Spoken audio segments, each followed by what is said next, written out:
videos that will help you become a better person and live a fantastic life.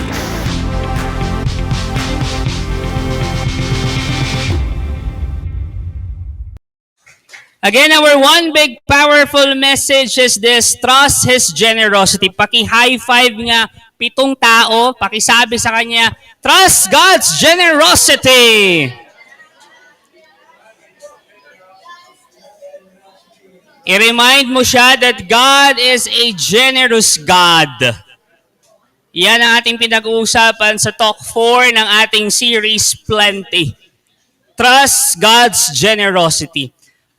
Sa next part ng talk natin, we will have a different approach. Okay? Ang gagawin natin, we will use our imagination. Sino sa inyo mahilig mag-imagine, lalo na kapag nasa trabaho?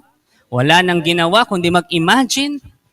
At this moment, we will use our imagination. And as we use our imagination, we imagine na nandun din tayo sa eksenang yon. Yan. Ganun ang gagawin natin. Tapos tayo yung kausap ng mga characters. Yun yung gagawin natin in this part ng talk natin. Okay ba yun sa inyo? Okay ba? Okay, let's do this. I want you to imagine. Ngayon, ang eksena natin, si Cardo, joke lang. Ang eksena natin, yung kaninang kwento ni Brother Marlo. Diba, naalala nyo yung kwento niya sa isang party, nagkagulo, nag-away-away sila, nagswapangan, kuha ng pagkain. Ganon yung eksena natin. Alright? Ipagpapatuloy lang natin yun. Tapos imagine niyo lahat ng nangyayari doon. Tapos yung mga characters doon, imagine niyo rin na kayo ang kausap. Ready na kayo? Sabihin nyo, yippee! Alright! Eto na.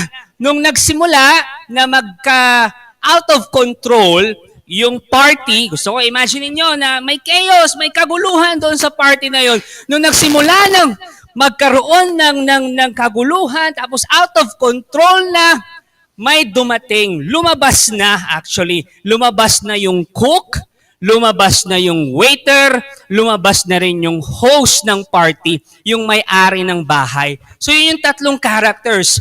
The cook, the waiter, and the host, yung may-ari ng bahay. Kasi nakita nila na nagkakagulo na dun sa party. So silang 3, sinubukan nilang ayusin, sinubukan nilang bigyan ng kapayapaan yung bahay, yung party. Anong ginawa nila?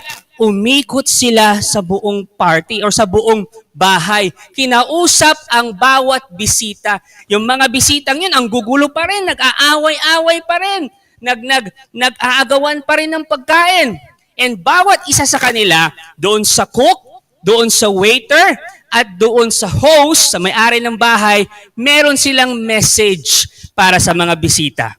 So tag-iisa sila ng message. And these 3 messages natin, this is also our sub-messages sa inyo. Are you ready? Ready nyo nang malaman? Okay, now, eto na. Ang una nagsalita, yung cook.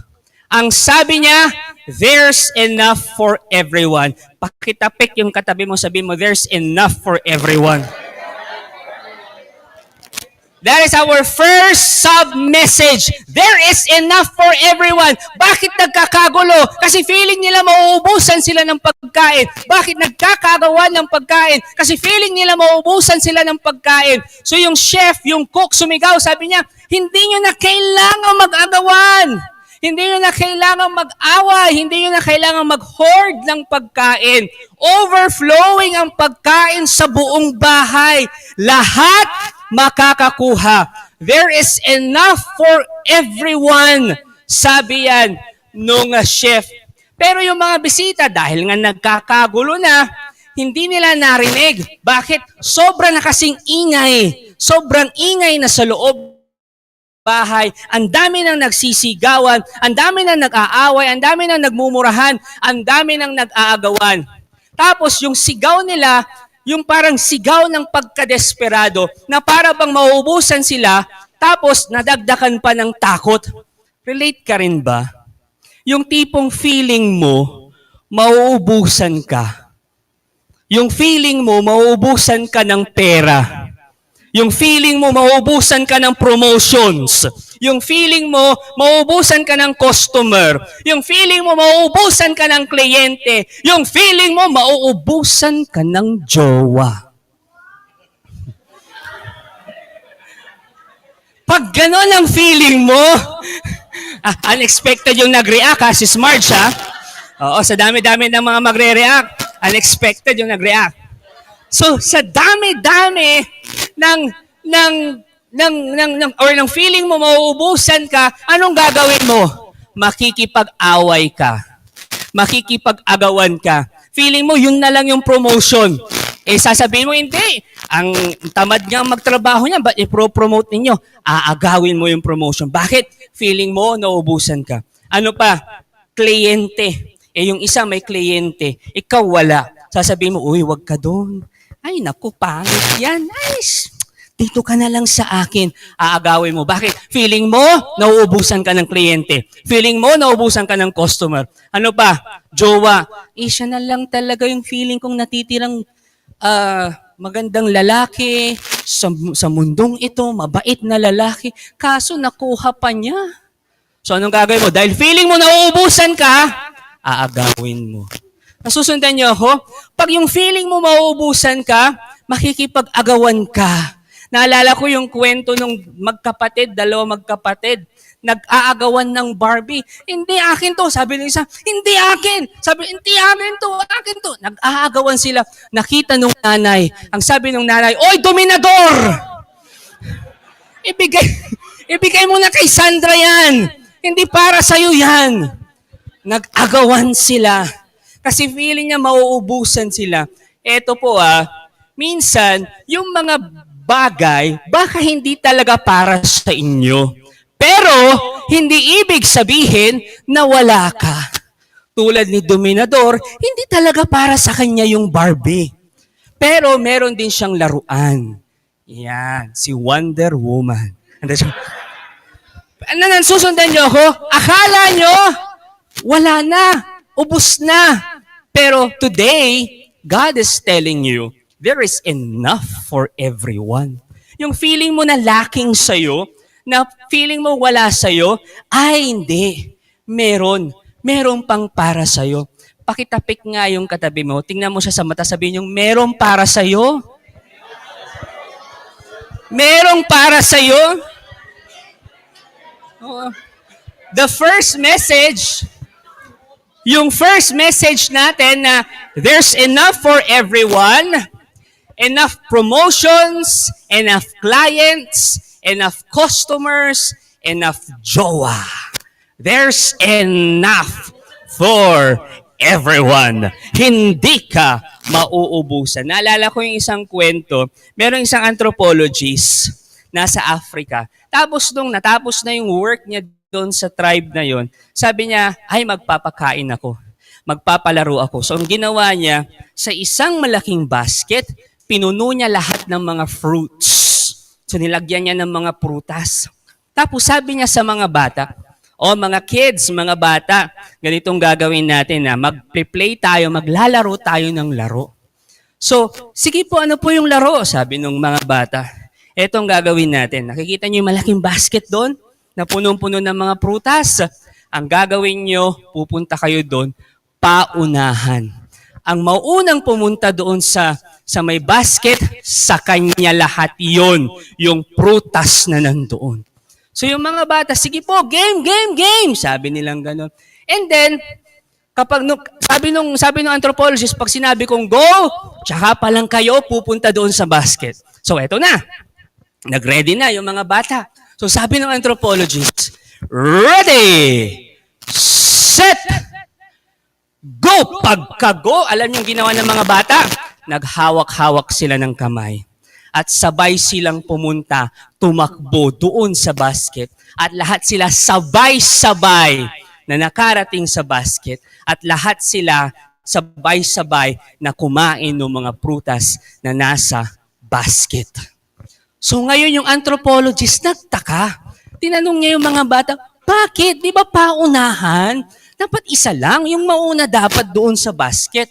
Alam niyo kung anong sabi ng bata? Sabi ng bata, how can one of us be happy if all the others are sad? Nasundan niyo yung punto? Kaya hindi, lahat tayo, hawak tayo ng kamay, punta tayo sa basket. Para lahat tayo kumain. Para lahat tayo masaya. Kasi hindi ka magiging masaya pag ikaw lang. Tama ba? Imaginein mo, pag ikaw lang nandito sa feast, masaya ka? Kaya nga nagpasalamat ako na kahit na medyo may mga upuan na kulang pa kasi nga nasa holiday mode na, Christmas mode na, yung ba din nakatin, nagpapasalamat pa rin ako kasi hindi ako nag-iisa. Nandyan kayo. And then balikan natin doon sa kwento. So sabi nung bata, paano kami magiging masaya kung yung iba sa amin sad? Ang tawag daw doon, sabi ng mga children, Ubuntu. Sabihin niyo nga Ubuntu. Anong ibig sabihin ng Ubuntu? Tanong niyo kung ano? In Zulu or Xhosa culture, Ubuntu is not just what they did, yung ginawa ng mga bata, Ubuntu ang tawag doon. Hindi lang yun yung ginawa ng mga bata. Ubuntu is their definition of what a human being is. Kung ano ba talaga ang dapat ang isang tao. Ano ba talaga dapat ang isang tao? Eto yun. Ang isang tao ay nabubuhay hindi lang para sa sarili niya, kundi para sa iba. Ubuntu. Tingnan mo yung katabi mo, sabi mo, Ubuntu. So yan mamaya, hindi lang yan kakain para sa sarili niya, ililibre ka rin niya. Alam nyo, yung ilan sa atin, mahirap intindihin yung Ubuntu. Yung tipong, mahirap siyang intindihin kasi sanay tayo nang iniisip lang natin sarili natin. Di ba? Everything is all about me. Me, lagi. Yung mindset natin, yung goal natin, ano? Self-fulfillment. Ano pa? Self-satisfaction. Ano pa? Self-realization. Puro sarili lang natin ang iniisip natin. And unconsciously, every single day, lagi natin tinatanong ang sarili natin ng, am I getting what I want? What's in it for me? Am I happy? Puro I, puro me, puro sarili mo na lang. Kahit si René Descartes, di ba, ang turo niya, I think, therefore I am. Puro sarili natin. Wala namang problema doon per se kung titingnan ninyo. Pero yung Ubuntu says something very different. I am because we are. I am happy because we are happy. I am satisfied because we are all satisfied. I am successful because we are all successful. Yun yung Ubuntu. Nasusundan niyo po ako? Nasusundan niyo yung concept ng Ubuntu? Life is about belonging to a community and serving that community. Palapakan naman natin yung mga servants natin sa feast. Nag-uubuntu yung mga yan. Gusto nyo makakita ng Ubuntu? Tignan nyo yung mga servants ng feast. Yan, maaga silang nagsiset up. Yan ang ibig sabihin ng Ubuntu. Yan ang ibig sabihin ng pagiging tao. Belong to a community and serve that community. Ubuntu. This story teaches us, hold hands with others when you run towards a goal. And when you reach it, sit down and eat together. When you have a goal, lahat tayo, sabay-sabay tayo. Hindi yung solo mo lang. And then, pagdating nyo sa goal na yon, you sit down, eat together, you celebrate. Kasi mahirap pag ikaw lagi nandoon sa tuktok, ay malungkot yon. Amen ba? Malungkot. My dear Feast the Gupan family, God's fruit basket is enough for everyone. It is enough for everyone. Yan yung tinatawag nating Jesus paradigm. Na lahat meron, lahat mabibigyan. Ag kayo nauputan. Katong ag kayo abigo-bigot. Lahat kayo meron. Ang sumunod naman na salita, ito na. So yung una nagsalita, yung cook. Ano yung message niya? There's enough for everyone. Huwag kayong mag-away, huwag kayong mag-agawan. Eto na, tumulong na rin yung waiter. Ang sabi niya, ito rin yung second message natin. You own nothing. Sabi ng waiter sa mga tao, you own nothing. Sabi ng waiter sa mga nag-aaway, sa mga nagkakagulong mga tao sa party, nahihibang na ba talaga kayo? Libre nyo na lang nakuha yung pagkain, ibinigay na lang sa inyo, hindi nyo talaga ito pagmamay-ari, tapos hindi pa kayo nagbibigay? You own nothing. Yun ang sabi nung waiter. Muli, irrational na naman yung mga bisita, hindi nakikinig. They believe na sila yung may-ari ng pagkain. Kasi they believe, ay, binigay na sa amin to eh. Sabi, kuha lang daw kami. So sa amin to. Kuha lang sila ng kuha. Ito sa akin, ito sa akin. Ayan sa akin, yung tipong kakainin na nung isa, kinuha pa niya. How dare you na kinuha mo yung pagkain na yan? Akin yan. Ganon yung sitwasyon ng mga panahon na yon. Kung titignan ninyo, di ba ganyan din ang nangyayari ngayon sa mundo? Relate ka? Nag-aagawan ang mga tao sa kayamanan. Nag-aagawan ng tao sa lupa. Nag-aagawan ng tao sa trabaho, promotions, honor. Pati mga bansa, nag-aaway, nag-aagawan sa maliit na teritoryo.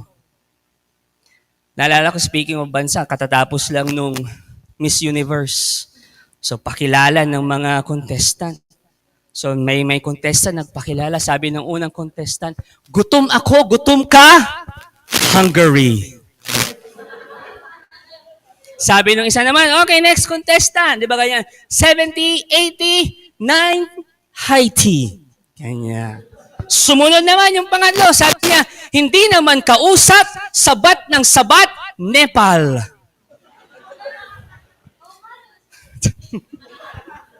And then yung last, sabi ng isa, hindi sa'yo, hindi sa'kin, Kenya.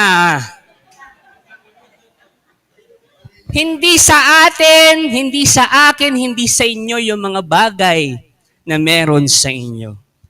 Kanino? Kenya. Sa Diyos. People battle for money. People battle for positions and dignity as if sa kanila yun. Hindi Hindi. Bigay lang yun sa kanila. Bigay ng Diyos yun sa kanila. People have forgotten that everything they have is a gift. Received from the generosity of God's hand. Merong isang nag-share sa amin, a feast leader. Shinare niya yung kwento niya. Isa po siyang entrepreneur, business person. Tapos grabe yung business niya, 65 million peso business yung negosyo niya. Tapos ito, ang gustong-gusto niya lagi nagbibigay. Tumutulong siya lagi sa outreach ng feast nila. Kung kinakailangan ng may magdo-donate, merong magbibigay ng sponsor, siya talaga, kuha siya sa pitaka niya. Yung business niya, 30 years na yung business niya. So, kwento niya, paano nagsimula sa maliit, tapos paano niya napalago. Tapos, every time doon sa kwento niya, ang lagi niyang sinasabi, ilang beses niyang sinasabi yung phrase na to, 3 salita, bigay ni Lord. Bigay ni Lord. So every kwento niya, ay bigay ni Lord. Yung business ko, bigay ni Lord. Yung blessings ko, bigay ni Lord. Yun yung perspective niya. Alam niyo, kapag iba yan, na merong financial success, sasabihin nila yung 3 words din, pero hindi yung bigay ni Lord ang sinasabi nila. Ang sasabihin nila, I earned this. I built this. I work hard. I deserve this. Yun yung 3 words na sinasabi nila. Wala namang masama doon sa statements na yon per se. But at the end of the day, you must know the ultimate source of your blessings. Dapat alam mo kung kanino galing. Yung lalaking yon, alam niya kung kanino galing. Alam niyang galing sa Diyos. Alam niyang bigay ng Diyos. If you believe that everything flows from God's hand, then you own nothing. Everything, even your life, you do not own it. Lahat ng kayamanan mo, dadaan lang sa kamay mo kasi ibabahagi mo rin sa iba. Yung sahod mo, 13-month pay mo, yes, dadaan lang din sa kamay mo. Kasi mamaya ilalagay mo yan sa love offering envelope. And then you become more generous like the God you worship. Kasi ang unang nagbigay sa'yo, ang Diyos. At ang response mo, magbibigay ka rin. Here's the last message. So this time, yung host na, yung may-ari na ng bahay ang lumabas. Kinausap ulit yung mga tao, yung mga nagkakagulo. At ang sabi niya, do you trust my generosity. That's the third sub-message na gusto ko ring i-share sa inyo. Do you trust God's generosity? Yung host ng party, yung may-ari ng bahay, isa-isa niyang pinuntahan at kinausap yung mga bisita, yung mga nagkakagulo. Tinanong niya, kaibigan, anong ginagawa mo? Hindi mo pa ako pinagkakatiwalaan? Don't you trust my generosity? Nabibigyan pa kita ng pagkain na hindi mo na kailangang agawin yan, na hindi mo na kailangang magbalot-balot, mag-hoard, kasi bibigyan din naman kita ng pagkain. Don't you trust me? Don't you trust my generosity? Yung iba, nung kinausap sila ng may-ari ng bahay, natauhan sila, naimasmasan sila. Tinakpan nila yung mukha nila sa sobrang hiya. Oo nga, no. Hindi ko kailangang umagaw ng pagkain, mag-ipon ng pagkain kasi bibigyan din ako. Bibigyan din ako. Humingi sila ng tawad sa may-ari ng bahay. At yung may-ari ng bahay niyakap sila and told them to let go of their fear na mauubusan sila. And to let go also of their hoard. My dear Feast the Gupan family, listen to this. If you trust God, you stop scheming, hoarding, and fighting. And you start giving with generosity. If you trust God. Now ang tanong, do you trust God? O, nagdalawang isip na kayo, di ba? Kasi may ganyan. Tinatrust ko ba si Lord?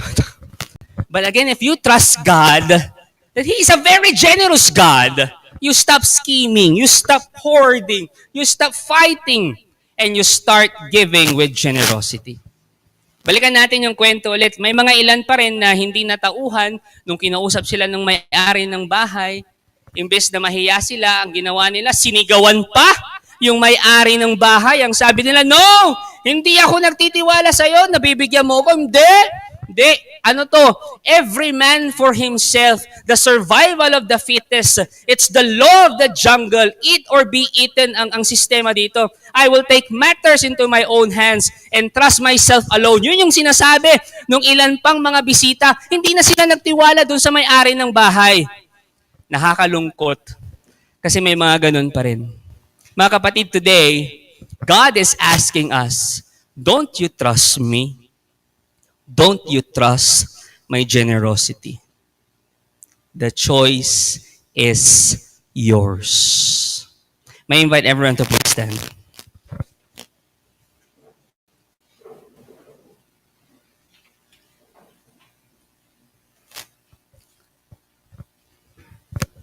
There was this one instance. Nasa classroom, elementary pupils. Tinanong sila ng teacher. Sabi ng teacher, sino ang mga kakilala nyo na para sa inyo pinaka mapagbigay, pinaka generous? So, ang daming sumagot. Yung isang sagot niya, ako po, yung nanay ko po, napaka-generous. Bakit? Sabi nung teacher. Kasi po, talaga po, paggising ko ng umaga, yung almusal ko, meron na. Tapos, ready na rin po yung baon ko. Napaka-generous din po niya kasi magbibigay pa po yan ng pera para lang pong pamasahe ko. Napaka-generous po ng nanay ko. Okay, sabi nung teacher. Sino pa? Yung isa naman, ang sabi niya, yung tatay niya, yung tatay ko po. Kasi po, kapag anuman po ang hilingin ko, ibibigay po niya kaagad. Anuman po ang ipabili ko sa kanya, bibilhin niya po. Napaka-generous ng tatay ko. Yung iba din nagsalita. Ako naman po, yung ate ko, yung kuya ko, kasi po mapagbigay sila sa pagkain kahit na alam nilang wala na makakain tapos hindi pa ako busog, ibibigay nila yung pagkain nila para lang mabusog ako. Napaka-generous po ng ate at kuya ko. And then there was this one pupil na talagang na-shock ang lahat sa sagot niya.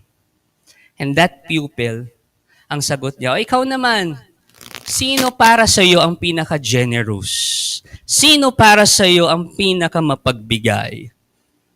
Ang sabi ng bata, Jesus. Everybody was shocked. Bata, elementary, ang sabi niya, para sa kanya, ang pinaka-generous, ang pinaka-mapagbigay, Jesus. And then, tinanong nung teacher, bakit mo naman nasabi na si Jesus ang pinakamapagbigay, ang pinaka-generous? And then, ang sabi ng bata, because He gave up His life for all of us. That's giving your all. That's giving who you are. That's giving what you've got. Giving up your life. That's your all. Diba? That's your best, your life. Pero ibinigay niya pa rin for us. When you look at the cross, that is the greatest manifestation of God's generosity, of Jesus' generosity. Hindi pera binigay niya, hindi damit, no. Buhay niya ang binigay niya para sa iyo, para sa atin. Now listen to this. If a person will give his life for you, hindi mo pa ba pagkakatiwalaan na ibibigay niya lahat para sa iyo? The guy on the cross, Jesus, gave up His life para sa iyo. Masyado siyang mapagbigay. So right now, He is telling you, buhay ko nga, ibinigay ko sa iyo. Yan pa bang hinihiling mo? Wala pa sa kalingkingan ko yan. You don't need to makipag-away sa iba. You don't need na isipin na nauubusan ka because Jesus is generous. Jesus is very generous. Perhaps right now, you've been praying for healing. And sometimes, may mga episodes na nawawalan ka ng pag-asa or you doubt, bakit sa dami-dami pa ng tao, ikaw pa, nagsiserve ka naman sa feast. But today, Jesus is telling you, trust His generosity. Perhaps some of you may problema sa pera, lalo na ngayon magpapasko, walang paggastos kasi ang daming binabayarang utang, nawawalan ka ng pag-asa. But today, Jesus is telling and reminding you, trust His generosity. Perhaps right now, hindi mo na alam ang gagawin mo sa buhay kasi ang gulo-gulo na, hindi mo alam kung paano aayusin, hindi mo alam kung paano ka magsisimula ulit. But today, Jesus is telling you, reminding you, trust His generosity. Ibibigay niya sa iyo yan. Why? Ask me why. Simple lang. Because He loves you so much. He loves you so much. And I want you to hold on to that. As we come into worship, let's worship the God of generosity. Let's worship our Jesus, our Lord and Savior, Jesus Christ. Thank you for watching. Be sure to subscribe to this YouTube channel para wala kayong ma-miss na video at live stream. Please also share this video to your loved ones, families, and friends. And do not forget that you can join us here live sa Feast Dagupan. God bless you all more. Mama Mary loves you.